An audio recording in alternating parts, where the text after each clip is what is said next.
प्यारे विद्यार्थियों, साथियों, आज हम बात करेंगे विकासशील समाजों में लोक प्रशासन के ऊपर फ्रेड डब्ल्यू रिग्स के विचार, या जिसे कि साला प्रारूप या साला मॉडल की संज्ञा भी दी जाती है। आज का लेक्चर इतना महत्वपूर्ण है कि चाहे यूपीएससी एग्ज़ाम हो, कॉलेज स्कूल लेक्चरर एग्ज़ाम हो, भाई सभी प्रकार की प्रतियोगिता परीक्षाओं में यदि उसमें लोक प्रशासन आपके सिलेबस में है तो निश्चित रूप से 2 या 3 प्रश्न इस टॉपिक से संबंधित पूछे जाते हैं। और मैंने इसमें सभी बातें नोट कर दी है और एक एक बात को समग्र रूप में समझाऊंगा।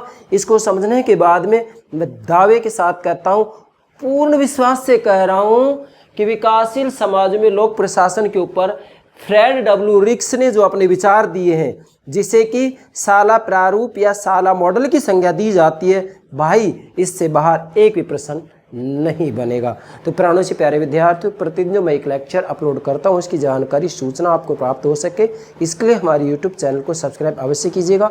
आशा करता हूं आपने सब्सक्राइब कर दिया होगा। Thank you very much, thank you very much. आज का लेक्चर बहुत महत्वपूर्ण है, ध्यान से समझना है, तो ध्यान दीजिएगा।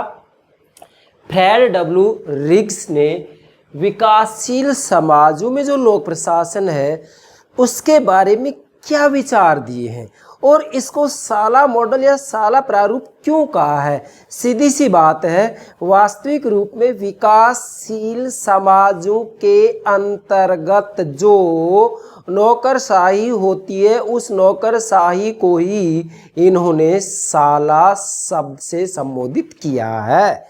ठीक है, अब इसकी शुरुआत हम करें उससे पहले मैंने आपके लिए यहाँ एक डायग्राम बनाया है, इस डायग्राम को समझिएगा। उसके बाद में एक एक बात को आप लास्ट तक समझिएगा। मैं फिर से कह रहा हूँ प्यारे विद्यार्थियों, इससे बाहर एक ही प्रश्न नहीं बनता है और इससे संबंधित कम से कम 3-4 प्रश्न प्रतियोगिता परीक्षा में पूछे जाते हैं। गलती नहीं होनी चाहिए। मैंने ये लेक्चर तैयार करने के लिए लगभग 7 दिन लगाए हैं, तो मेरे प्राणों से प्यारे विद्यार्थियों, मेरी मेहनत बेकार नहीं जानी चाहिए। आपसे विशेष आग्रह है, यदि आप हमारा जरा भी सम्मान करते हैं तो आपको इसको समझना है। ध्यान दें प्राणों से प्यारे विद्यार्थियों, विकासशील समाजों में लोक प्रशासन को या लोक प्रशासन की भूमिका को समझने के लिए फ्रेड डब्ल्यू रिग्स ने जो विचार दिए हैं उनको हम इस डायग्राम से समझेंगे। सबसे पहले बिल्कुल इजीली रूप में क्या कि फ्रेड डब्ल्यू रिग्स ने वास्तविक रूप में प्रशासनिक व्यवस्थाओं, अब ये प्रशासनिक व्यवस्थाओं में वास्तव में एक तरफ विकसित, दूसरी तरफ विकासशील, अल्प विकसित, सारी व्यवस्थाएं आ जाती हैं। लेकिन फ्रेड डब्ल्यू रिग्स ने जो अपने विचार दिए हैं वो विशेषकर विकासशील समाजों की प्रशासनिक व्यवस्थाओं के ऊपर ही दिया है। अर्थात विकासशील समाजों की प्रशासनिक व्यवस्थाओं के विश्लेषण को फ्रेड डब्ल्यू रिग्स ने केंद्र बिंदु माना है। अर्थात विकासशील समाजों की प्रशासनिक व्यवस्थाओं के विश्लेषण को फ्रेड डब्ल्यू रिग्स ने केंद्र बिंदु माना है। बाकी अन्य प्रशासनिक व्यवस्थाओं के बारे में भी इन्होंने अपने विचार दिए, लेकिन केवल प्रारंभिक भूमिका के रूप में या सामान्य रूप में अपने विचार दिए। इन्होंने विशेषकर विकासशील समाजों के लोक प्रशासन के बारे में अपने विचार दिए, जैसा कि मैं अब आपको समझाऊंगा। तो ध्यान दें, प्रशासनिक व्यवस्थाओं जिसके अंतर्गत, ध्यान दीजिएगा भाई, यहाँ पर वास्तविक रूप में विकसित और विकासशील दोनों आ जाती हैं। तो प्रशासनिक व्यवस्थाओं, या मैंने लिखा संबंध, वास्तविक रूप में फ्रेड डब्ल्यू रिग्स ने प्रशासनिक व्यवस्थाओं का प्रशासनिक, आर्थिक, तकनीकी, राजनीतिक, संचार कारकों के बीच के संबंधों का विश्लेषण किया है। मतलब जो प्रशासनिक व्यवस्थाएं हैं वो वास्तविक रूप में प्रशासनिक तत्व, आर्थिक तत्व, तकनीकी तत्व, राजनीतिक तत्व, संचार तत्व से कितना प्रभावित होते हैं। अर्थात प्रशासनिक व्यवस्थाओं और ये जो कारक है या तत्व है, इनके बीच में क्या संबंध है, इन संबंधों के ऊपर इन्होंने अपने विचार दिए। और इन संबंधों पर अपने विचार देते समय, फिर से कह रहा हूं, विचार देते समय इन्होंने विशेष जो बल दिया है वो विकासशील समाजों की प्रशासनिक व्यवस्थाओं को समझने पर दिया है। पुनः कह रहा हूं, फ्रेड डब्ल्यू रिक्स ने वास्तविक रूप में प्रशासनिक व्यवस्थाओं का आर्थिक, प्रशासनिक, तकनीकी, राजनीतिक, संचार कारकों या तत्वों के बीच क्या संबंध है इसका विश्लेषण किया है। अब चूंकि प्रशासनिक व्यवस्थाओं में विकसित और विकासशील, अल्प विकसित ये सब आ जाते हैं, ठीक है। मैं ये कहूंगा कि तीनों दुनियाएं आ जाती हैं। तीन दुनियाएं कौन कौन सी है, मैंने पिछले लेक्चर में आपको समझा दिया है, तीनों दुनियाएं आ जाती हैं। तो यहाँ इन्होंने इन तीनों का जो संबंध है इसके ऊपर अपने विचार दिए हैं, लेकिन विशेषकर इन्होंने जो केंद्र बिंदु माना है वो विकासशील समाजों की जो प्रशासनिक व्यवस्था है उसका विश्लेषण किया है, और इसे ही हमें समझना है। चलिए अब इसके बाद मैंने यहाँ संकेत से दिया है, क्या तीर के निशान से, इसका क्या मतलब है।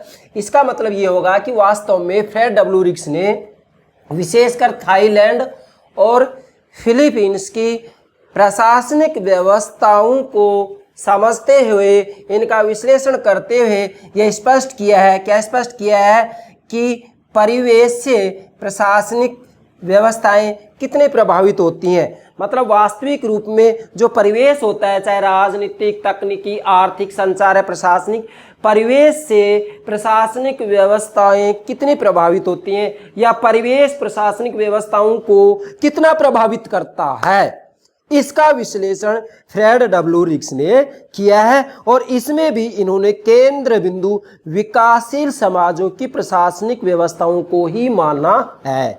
आगे बढ़ते हैं, यहां तक क्लियर हो गया, मुझे विश्वास है आप समझ गए। मेरे प्राणों से प्यारे विद्यार्थी, क्रमबद्ध रूप में समझना है, अन्यथा तो फिर आप ये कहेंगे कि सर हमारी समझ में नहीं आया है। मैं दावे के साथ कह रहा हूँ, मेरे पास यहाँ अक्सर बच्चों के फ़ोन आते हैं कि सर ये फ्रेड डब्ल्यू रिक्स का जो मॉडल है, साला प्रारूप है, हमारी समझ में नहीं आ रहा है, इसके ऊपर 3-4 प्रश्न हमेशा पूछे जाते हैं। इसलिए मैं इस जो टॉपिक है, ये जो लेक्चर है, इसको इस रूप में तैयार कर रहा हूँ और इस रूप में समझा रहा हूँ आपको कि आपको कहीं दिक्कत आएगी नहीं। चलिए आगे बढ़ते हैं। अब हम आप ध्यान देंगे यहाँ, समपार्श्वीय समाज में सामाजिक संरचनाओं के तत्वों और प्रशासनिक उपतंत्र, जिसको कि प्रशासनिक व्यवस्था या नौकरशाही कहा जाता है, प्रशासनिक उपतंत्र जिसे रिक्स ने साला कहा है। ध्यान देंगे, प्रशासनिक उपतंत्र या नौकरशाही या प्रशासनिक व्यवस्था जिसे कि रिक्स ने क्या नाम दिया है, साला। साला कहा है, उनकी परस्पर क्रिया का अध्ययन ही रिक्स के विश्लेषण का केंद्र बिंदु है। मतलब यहाँ समपार्श्वीय समाज का मतलब है विकासशील समाजों से है, और ये किस तरीके से अध्ययन करना है ये मैंने यहाँ आपको संकेत दे दिया है। मतलब रिक्स का कहना यह है कि प्रशासनिक व्यवस्थाएं वास्तविक रूप में परिवेश से प्रभावित होती हैं, और उस परिवेश में ये कारक आते हैं, आर्थिक, राजनीतिक, तकनीकी, प्रशासनिक और संचार, ये सारे के सारे परिवेश के अंतर्गत आ जाते हैं और इनसे प्रशासनिक व्यवस्थाएं प्रभावित होती हैं। इसलिए मैंने इसको खुले रूप में नोट किया है कि समपार्श्वीय समाज में मतलब विकासशील समाज में। पुनः कह रहा हूं मैं, समपार्श्वीय का मतलब क्या है, विकासशील। समपार्श्वीय समाज में सामाजिक संरचनाओं के तत्वों, ये सामाजिक संरचनाओं के तत्व हो गए, तत्वों और प्रशासनिक उपतंत्र, ये प्रशासनिक उपतंत्र हो गया, जिसको कि रिक्स ने साला कहा है, उनकी परस्पर क्रिया का अध्ययन ही रिक्स के विश्लेषण का केंद्र है। मतलब इनके परस्पर क्रिया जो है, परस्पर जो संबंध है, उसका जो विश्लेषण है वही वास्तविक रूप में रिक्स का केंद्र बिंदु है। फिर से कह रहा हूं, रिक्स ने प्रशासनिक उपतंत्र या नौकरशाही को साला कहा है, ये एग्जाम में पूछ लिया जाता है। आगे बढ़ते हैं, रिक्स ने, आप ध्यान देंगे भाई, एक तरफ तो समपार्श्वीय मतलब विकासशील समाज तो इनके विश्लेषण का केंद्र बिंदु है, विकासशील समाजों के लोक प्रशासन का तो विश्लेषण इनको करना ही करना है, परंतु इसके साथ साथ इन्होंने वास्तविक रूप में जो विकसित है, जो विकसित देश है, उनकी प्रशासनिक व्यवस्था का भी विश्लेषण किया है। उनको क्या नाम दे रहे हैं, रिक्स ने बहुकार्यात्मक तथा अल्प कार्यात्मक समाजों की केवल रूपरेखा, समाजों की केवल रूपरेखा प्रस्तुत की है, मतलब सामान्य विचार दिए। फिर से बोल रहा हूं मैं, रिक्स ने बहुकार्यात्मक, ये दोनों आगे मैं समझाऊंगा, बहुकार्यात्मक तथा अल्प कार्यात्मक समाजों की केवल रूपरेखा तैयार की है। यहाँ केवल सामान्य विचार दिए, ज़्यादा विश्लेषण इन्होंने नहीं किया है। इन्होंने विशेषकर समपार्श्वीय मतलब विकासशील समाजों की जो लोक सेवाएं हैं, प्रशासनिक व्यवस्थाएं हैं, लोक प्रशासन है, लोक सेवक है, उनको विश्लेषण का केंद्र बिंदु माना है। तो यहाँ रिक्स ने बहुकार्यात्मक तथा अल्प कार्यात्मक समाजों की केवल रूपरेखा प्रस्तुत की है और इनकी जो मुख्य रुचि है वह विकासमान प्रशासनिक व्यवस्थाओं पर प्रकाश डालना है, जिसे कि समपार्श्वीय कहते हैं। मैंने आपको ऊपर यहाँ बता भी दिया है कि जो विकासमान प्रशासनिक व्यवस्थाएं या विकासशील समाजों में जो प्रशासनिक व्यवस्थाएं, विकासशील देशों की जो प्रशासनिक व्यवस्थाएं, उसको समपार्श्वीय प्रशासनिक व्यवस्थाएं कहा जाता है। तो इनका जो केंद्र बिंदु विश्लेषण का वो समपार्श्वीय या विकासमान प्रशासनिक व्यवस्थाएं या विकासशील समाजों में लोक प्रशासन, ये इनके विश्लेषण का केंद्र बिंदु है। और इसमें भी इन्होंने प्रशासनिक उपतंत्र को या नौकरशाही को साला शब्द से संबोधित किया है। साला वास्तविक रूप में एक स्पेनिश शब्द है जिसका प्रयोग विशेषकर लैटिन अमेरिकी देशों के अंतर्गत किया जाता है, जिसकी चर्चा आगे चलकर लास्ट में मैं करूंगा, तो ध्यान दीजिएगा। यहाँ तक क्लियर होगा। अब देखिएगा भाई, अब हम चूंकि 3 बातें आ गई। अब एक तो समपार्श्वीय समाज, इसको समझना अलग से जरूरी हो गया। अब 2 ये आ गए बहुकार्यात्मक और अल्प कार्यात्मक समाज, इनकी भी रूपरेखा इन्होंने तैयार की है, सामान्य विचार दिए। तो सबसे पहले हम रिक्स ने बहुकार्यात्मक और अल्प कार्यात्मक समाज के बारे में अपने क्या विचार दिए, इनको समझेंगे। और उसके बाद में जो इनके विश्लेषण का केंद्र बिंदु है समपार्श्वीय समाज या विकासशील समाज या फिर विकासमान प्रशासनिक व्यवस्थाएं, इसको समझेंगे, जो कि ये वास्तविक रूप में रिक्स के विश्लेषण का केंद्र बिंदु है। ये बात आपको ध्यान में रखनी है। चलिए सबसे पहले लेते हैं हम बहुकार्यात्मक समाज। बहुकार्यात्मक समाज, बहुकार्यात्मक समाज का वास्तविक रूप में फ्रेड डब्ल्यू रिक्स ने एक उदाहरण लिया है, चीन। कौन से देश का उदाहरण लिया इसको समझने के लिए? चीन को। मतलब चीन को हम ध्यान दीजिएगा, चीन को हम बहुकार्यात्मक प्रशासनिक व्यवस्थाओं के अंतर्गत ले सकते हैं समझने के लिए। किसको? चीन को। ठीक है, आज वहां सर्वाधिकारवादी शासन प्रणाली है, ध्यान रखना है। वहां केवल एक ही दल है, एक दलीय व्यवस्था है, उस दल का नाम है साम्यवादी दल, ध्यान दें। तो बहुकार्यात्मक उदाहरण क्या ले रहे हैं? चीन। स्वयं फ्रेड डब्ल्यू रिक्स ने चीन का ही उदाहरण लेकर इसको समझाया है और फिर उन्होंने कहा है कि बहुकार्यात्मक समाज के अंतर्गत या बहुकार्यात्मक प्रशासनिक व्यवस्थाओं के अंतर्गत एक संरचना अनेक कार्य करती है। एक संरचना अनेक कार्य करती है, करेगी वहां। क्यों? क्योंकि मैं आज का उदाहरण लूं तो वहां वास्तविक रूप में साम्यवादी दल सब कुछ है। साम्यवादी दल जैसा चाहेगा वैसे व्यवस्थापिका कानून बनाएगी, साम्यवादी दल जैसा चाहेगा वैसे कार्यपालिका उनको लागू करेगी, साम्यवादी दल जैसा चाहेगा न्यायपालिका वैसे निर्णय लेगी, व्यवस्थापिका, कार्यपालिका, न्यायपालिका, ये सब साम्यवादी दल की अधीनता में, सब कुछ साम्यवादी दल है। मैं इसकी ज्यादा व्याख्या नहीं करूंगा, मैं केवल संकेत दे रहा हूं। एक संरचना अनेक कार्य करती है, चाहे कोई भी संरचना क्यों ना हो, एक संरचना एक से अधिक कार्य करती है। इसके बाद में वहां औद्योगिकीकरण, आधुनिकीकरण नहीं हुआ है। अब आज की बात करते हैं हम, तो आधुनिक समय में चीन में पूर्ण रूप में औद्योगिकीकरण हो गया है। आगे आर्थिक व्यवस्था विनिमय के कानून तथा परिवर्तन व्यवस्था पर आधारित है। ध्यान दीजिएगा, वास्तविक रूप में बहुकार्यात्मक समाज में तो केवल चीन का एक उदाहरण ले रहे हैं। वर्तमान समय में तो चीन काफी आगे निकल गया है। तो आर्थिक व्यवस्था विनिमय के कानून, एक्सचेंज, आदान प्रदान, आर्थिक व्यवस्था विनिमय के कानून तथा परिवर्तन व्यवस्था पर आधारित होती है, जिसे रिक्स ने, ये एग्जाम पूछा जाता है, जिसे रिक्स ने पुनर्वितरण प्रारूप कहा है। ये एग्जाम पूछ लिया जाता है, जिसे रिक्स ने पुनर्वितरण प्रारूप कहा है, ये एग्जाम में पूछा जाता है। इसके बाद में विशेषकर बहुकार्यात्मक समाजों के अंतर्गत शाही परिवार की भूमिका होती है। शाही परिवार की भूमिका का मतलब होता है राजतंत्र, कि विशेषकर ऐसे समाजों के अंतर्गत राजतंत्रीय प्रणाली होती है, और राजतंत्रीय प्रणाली होने के कारण राजा के द्वारा जो आदेश दिए जाते हैं उन आदेशों का पालन किया जाता है, चाहे वो आदेश गलत ही क्यों ना हो। इसलिए मैंने नोट कर दिया, जनता सरकार के आदेशों को मानने के लिए बाध्य होती है। तो कुछ लक्षण वर्तमान समय में चीन के अंतर्गत भी मिलते हैं। चीन में भी साम्यवादी दल के द्वारा जैसा जो कुछ भी कहा जाता है उसका पालन किया जाता है। साम्यवादी विचारधारा के विरुद्ध आज भी कुछ भी नहीं बोला जाता है। कुछ बातें चीन में वर्तमान समय में पाई जाती हैं। तो ये बहुकार्यात्मक समाज हो गया, जिसके बारे में फ्रेड डब्ल्यू रिक्स ने केवल सामान्य रूप में अपने विचार दिए हैं। दूसरा है अल्प कार्यात्मक समाज। अल्प कार्यात्मक समाज का उदाहरण हम विशेषकर संयुक्त राज्य अमेरिका को ले सकते हैं। किसको ले सकते हैं? संयुक्त राज्य अमेरिका को। तो इसके अंतर्गत क्या होता है, प्रत्येक संरचना विशेष कार्य करती है। मतलब यहाँ पर संरचनात्मक विभिन्नीकरण पाया जाता है, अर्थात वास्तविक रूप में एक संरचना के द्वारा एक कार्य किया जाता है। आप स्वयं देख सकते हैं वास्तविक रूप में संयुक्त राज्य अमेरिका के संविधान का जब हम अध्ययन करते हैं, हालांकि वहाँ का संविधान संक्षिप्त है, केवल 7 अनुच्छेद हैं। तो प्रथम 3 अनुच्छेदों में अनुच्छेद 1, अनुच्छेद 2, अनुच्छेद 3 में व्यवस्थापिका, कार्यपालिका और न्यायपालिका का स्पष्ट रूप में उल्लेख किया गया है। ये तो राजनीतिक व्यवस्था की बात होगी। ठीक इसी प्रकार से प्रशासनिक व्यवस्था के अंतर्गत भी वहाँ पर वास्तविक रूप में एक संरचना के द्वारा एक ही कार्य किया जाता है। यहाँ का समाज विशेष रूप में गतिशील होता है।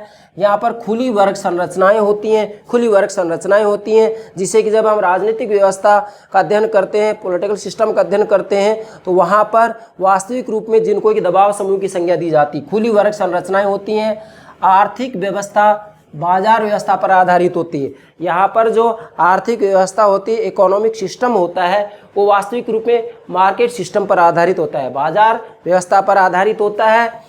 और संचार व्यवस्था एवं प्रौद्योगिकी विकसित होती है। ध्यान दीजिएगा, संचार व्यवस्था एवं प्रौद्योगिकी यहाँ पूर्ण रूप में विकसित होती है। तो आप स्वयं देखिएगा संयुक्त राज्य अमेरिका में ऐसा है या नहीं, ऐसा है। तो ये अल्प कार्यात्मक समाज हो गया। और फ्रेड डब्ल्यू रिक्स ने इसे बाजारकृत समाज कहा है। ये एग्जाम में पूछा जाता है, नोट कीजिएगा।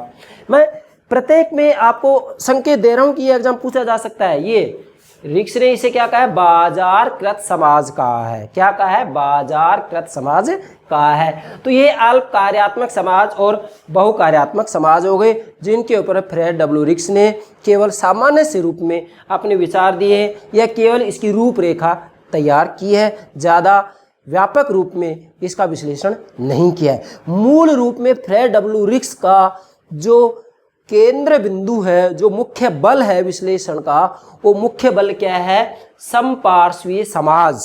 मतलब विकासशील समाजों में लोक प्रशासन का विश्लेषण करना इनका केंद्र बिंदु है। विशेषकर इन्होंने विकासशील समाजों की प्रशासनिक व्यवस्थाओं का ही विश्लेषण किया है, जिसे कि इन्होंने समपार्श्वीय समाज की संज्ञा दी है। मतलब विकासशील समाजों की जो प्रशासनिक व्यवस्थाएं हैं उनको फ्रेड डब्ल्यू रिक्स ने समपार्श्वीय समाज की संज्ञा दी है। अब हम समपार्श्वीय समाज को समझेंगे, किसके बारे में रिक्स ने क्या कहा है। इससे संबंधित भी 2-3 प्रश्न पूछे जाते हैं, ध्यान दें। समपार्श्वीय समाज या विकासशील समाज कह सकते हैं आप इसको। समपार्श्वीय समाज का विश्लेषण करना फ्रेड डब्ल्यू रिक्स के विश्लेषण का केंद्र बिंदु है। मैंने इतना ही नोट किया है, केंद्र मतलब केंद्र बिंदु है। अर्थात समपार्श्वीय समाज या विकासमान प्रशासनिक व्यवस्थाओं का जो विश्लेषण है वो इसका केंद्र बिंदु है।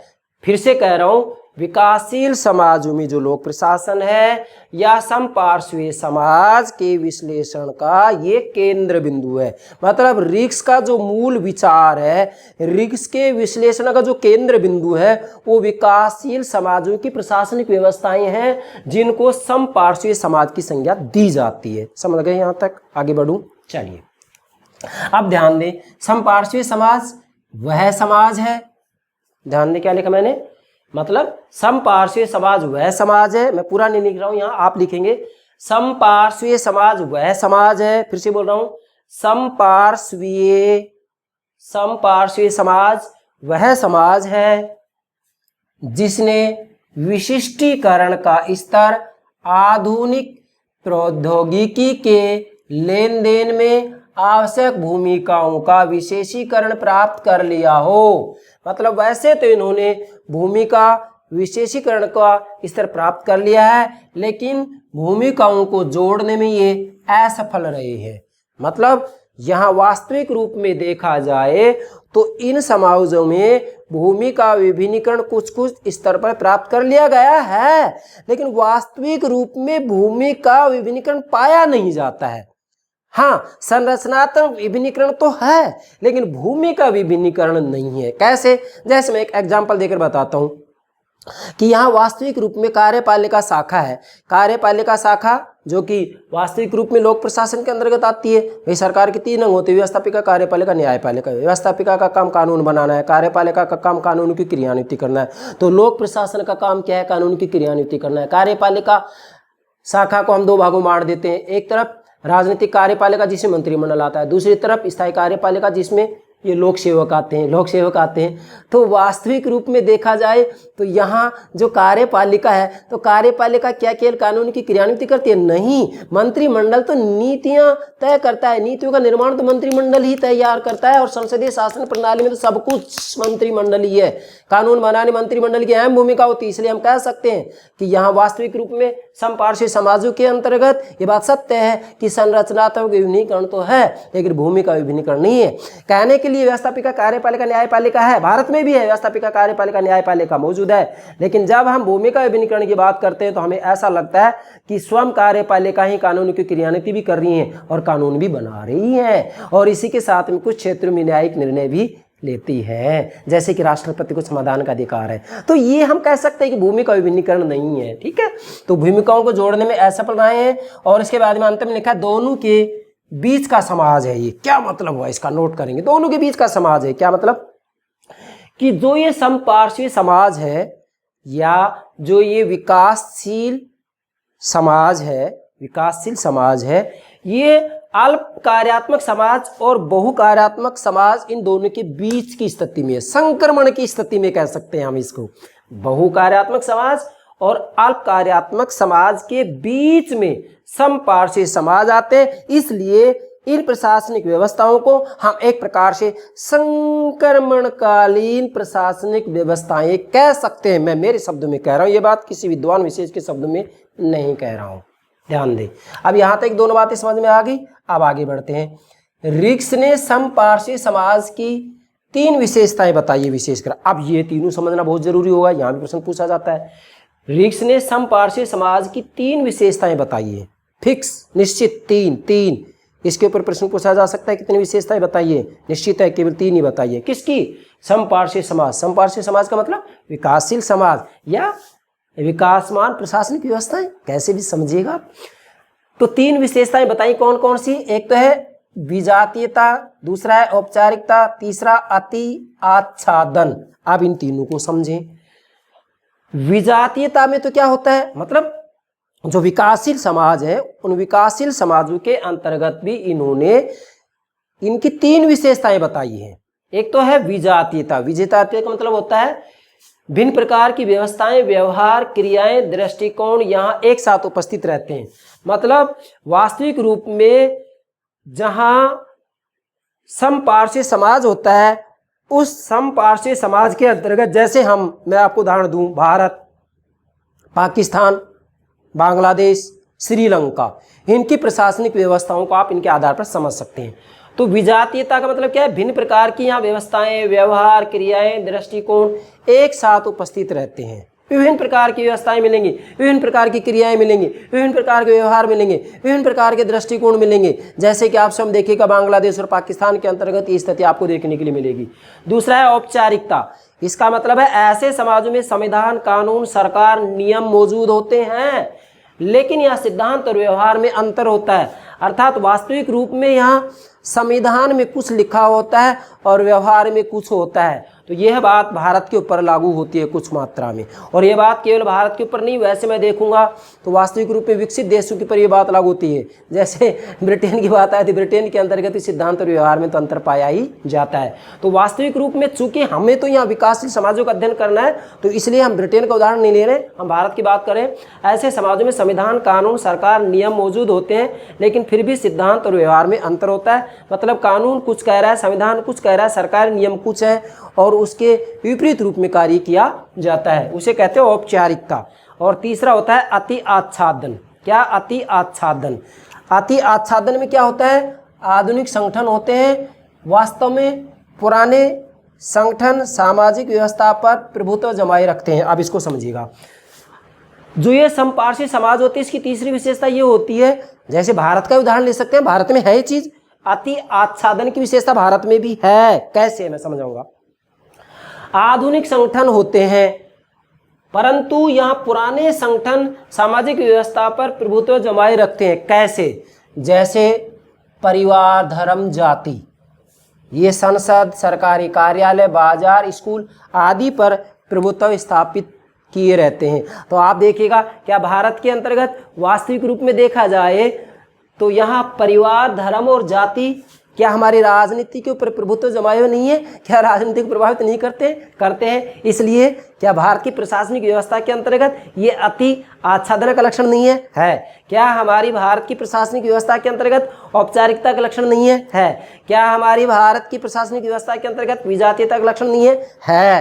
तो भारत, पाकिस्तान, बांग्लादेश, श्रीलंका, ये इनकी प्रशासनिक व्यवस्थाओं को आप इनके आधार पर समझ सकते हैं। तो यहाँ तक ये बात क्लियर होगी। अब आगे बढ़ते हैं, जो कि बहुत ही महत्वपूर्ण बात है, अंत में इसको समझना है, ध्यान दें। यहाँ तक समझ में आ गया? फिर से बताऊं, अति आच्छादन फिर से बोल रहा हूँ।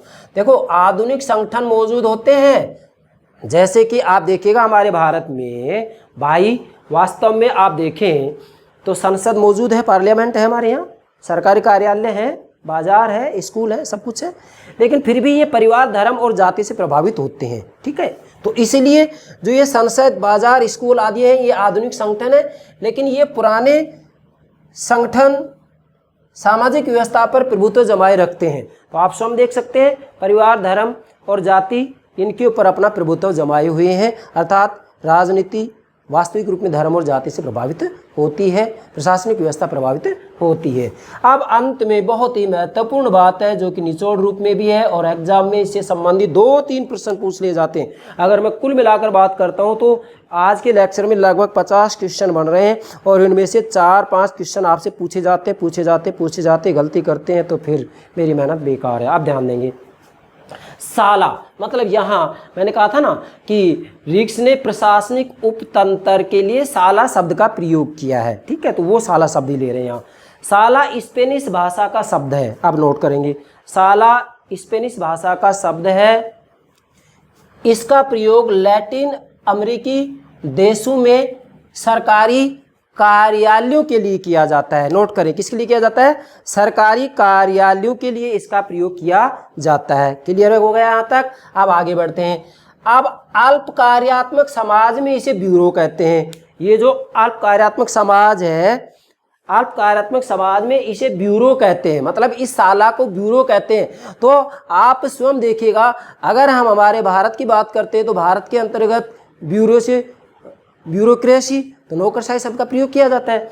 तो अल्प कार्यात्मक समाज में इसे ब्यूरो कहा जाता है। क्या कहा जाता है? ब्यूरो कहा जाता है। और बहु कार्यात्मक समाज में इसे चैम्बर कहा जाता है। फिर से ध्यान देंगे, फिर से बोल रहा हूं मैं, यहाँ गलती नहीं होनी चाहिए। कहीं मैं जो नौकरशाही शब्द बोल चुका हूँ, नौकरशाही शब्द नीचे आएगा, मैंने संकेत दिया वो। फिर से बोल रहा हूँ, साला स्पेनिश भाषा का शब्द है, नोट करें। इसका प्रयोग लैटिन अमेरिकी देशों में सरकारी कार्यालयों के लिए किया जाता है। क्लियर यहाँ तक? आगे बढ़ते हैं। अब 3 प्रकार के समाज बताए मैंने, बहुकार्यात्मक, अल्प कार्यात्मक और समपार्श्वीय समाज। अब इन तीनों में क्या कहा जाता है तो ध्यान दें। अल्प कार्यात्मक समाज में इसे ब्यूरो कहा जाता है। क्या कहा जाता है? ब्यूरो। बहुकार्यात्मक समाज में इसे चैम्बर कहा जाता है। और समपार्श्वीय समाज में, ये समपार्श्वीय समाज, विकासशील समाज, समपार्श्वीय समाज में नौकरशाही के लिए साला शब्द का प्रयोग किया जाता है। आप ध्यान देंगे, समपार्श्वीय समाज की नौकरशाही के लिए साला शब्द का प्रयोग किया जाता है। तो इसका मतलब फ्रेड डब्ल्यू रिक्स ने जो साला मॉडल, साला प्रारूप दिया है, वह विकासशील समाजों की नौकरशाही को समझाने के लिए दिया है। विकासशील समाजों की नौकरशाही को ही इन्होंने साला शब्द से संबोधित किया है और इसे साला मॉडल या साला प्रारूप की संज्ञा दी जाती है। समझ गए? अब इसी में मतलब समपार्श्वीय समाज में ही इसमें आदिमकालीन तथा आधुनिक दोनों प्रकार के प्रशासनों की विशेषताएं पाई जाती हैं। अब ध्यान देंगे, मतलब जो समपार्श्वीय समाज होता है, इस समपार्श्वीय समाज में आदिमकालीन तथा आधुनिक दोनों प्रकार के प्रशासनों की विशेषताएं पाई जाती हैं। मतलब परंपरागत और आधुनिक दोनों प्रकार के प्रशासन की विशेषताएं पाई जाती हैं। कैसे? आज के दौर में देख सकते हैं, मैं भारत का उदाहरण ले रहा हूं, हमारे भारत में देखिएगा वास्तविक रूप में यहाँ आधुनिक का उदाहरण है कि अधिकारियों को या प्रशासनिक या लोक सेवकों की जो भर्ती होती है वो प्रतियोगिता परीक्षा के माध्यम से होती है। मतलब प्रतियोगिता परीक्षा के माध्यम से इनको चुना जाता है, लेकिन भाई भतीजावाद से इनका चयन किया जाता है। चुना जाता है प्रतियोगिता परीक्षा से, चयन किया जाता है भाई भतीजावाद से। तो वास्तविक रूप में जो ये भाई भतीजावाद से चयन किया जा रहा है, ये आदिमकालीन प्रशासन की विशेषता है, और प्रतियोगिता परीक्षा से चुने जा रहे हैं, ये आधुनिक प्रशासन की विशेषता है। इसलिए कहा जा सकता है कि समपार्श्वीय समाज की नौकरशाही के अंतर्गत वास्तविक रूप में आदिमकालीन और आधुनिक दोनों प्रकार के प्रशासन की विशेषताएं पाई जाती हैं। फिर से दोहरा रहा हूं, साला स्पेनिश भाषा का शब्द है। इसका प्रयोग लैटिन अमेरिकी देशों में सरकारी कार्यालयों के लिए किया जाता है। अल्प कार्यात्मक समाज में इसे ब्यूरो कहा जाता है। बहुकार्यात्मक समाज में इसे चैम्बर कहा जाता है। समपार्श्वीय समाज की नौकरशाही के लिए साला शब्द का प्रयोग किया जाता है। मतलब विकासशील समाजों में जो नौकरशाही है, उस नौकरशाही के लिए फ्रेड डब्ल्यू रिक्स ने साला शब्द का प्रयोग किया है। और इसके बाद में समपार्श्वीय समाज की नौकरशाही के लिए साला शब्द का प्रयोग हो गया। फिर इसमें आदिमकालीन तथा आधुनिक दोनों प्रकार के प्रशासनों की विशेषताएं पाई जाती हैं। मतलब जैसे प्रतियोगिता परीक्षा होती है, उसे चुने जाते हैं, ये आधुनिक प्रशासन की विशेषता होगी। और भाई भतीजावाद से चयन किया जाता है, ये आदिमकालीन या परंपरागत प्रशासन की विशेषता होगी। ये दोनों ही लक्षण यहाँ पाए जाते हैं। इसलिए ये कहा जाता है कि समपार्श्वीय समाज जो होता है वह अल्प कार्यात्मक और बहुकार्यात्मक समाज के बीच में है। जैसे मैंने यहाँ लिखा है, दोनों के बीच का समाज है ये। अर्थात एक प्रकार से इसको संक्रमणकालीन प्रशासनिक व्यवस्था की संज्ञा दी जा सकती है। ये हो गया विकासशील समाजों में लोक प्रशासन, फ्रेड डब्ल्यू रिक्स के विचार। मुझे पूरा विश्वास है मेरे प्राणों से प्यारे विद्यार्थियों, आप ये सब बातें ठीक से समझ गए होंगे। Yes, okay, thank you very much, thank you.